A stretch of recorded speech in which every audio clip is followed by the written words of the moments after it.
এখন আপনি যখন সেই জলঙ্গি থেকে কলকাতায় পৌঁছালেন, পৌঁছে দেখলে একটা ধুন্ধুমার কাণ্ড ঘটছে এখানে। একদল চলে গেছে অন্যদিকে, বলছে মমতা বন্দ্যোপাধ্যায় খুব খারাপ কাজ করেছে, অভিষেক বন্দ্যোপাধ্যায় খুব খারাপ কাজ করেছে। এখন এই যে 20 জন আছে যারা বলছে এখনো এই দিকে, আদির দিকে, তা আপনি কোন দিকে আছেন? আমি ওই 20 জনের দিকেই রয়েছি। মানে আদির দিকে?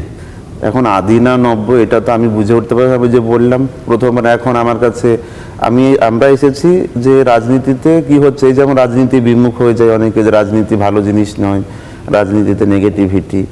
আমরা তো ভেবেছি যে না, দেখি না কিরকম সত্যি রাজনীতি। সেসব ঠিক আছে, রাজনীতি করুন, কিন্তু আপনি এদিকে কেন, ওদিকে নয় কেন? মানে একটা কারণ আছে তো আপনার কাছে। কারণ এটাই যে দেখেন, আমি বিশেষ করে আমার কথাই বলছি, প্রথমবার এসেছি রাজনীতিতে, ওনার আহ্বানে, ম্যাডামের আহ্বানে এসেছি।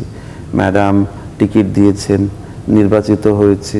আমার এটা মনে হয়েছে যে আমার বিবেকের কাছে যে না, সেইটাই আমার কাছে, সেখানেই আমার থাকা উচিত। তার পরবর্তী ক্ষেত্রে কি সিদ্ধান্ত হবে, আমি রাজনীতিতে থাকবো কি থাকবো না, পরের কথা। এটা আমার সম্পূর্ণ বিবেকের ডাক, আমার বিবেক থেকে আমি সিদ্ধান্ত নিয়েছি, আমার মনের, এটা আমার এই সিদ্ধান্ত আমার হার্ট থেকে এসেছে, মন থেকে এসেছে আমার।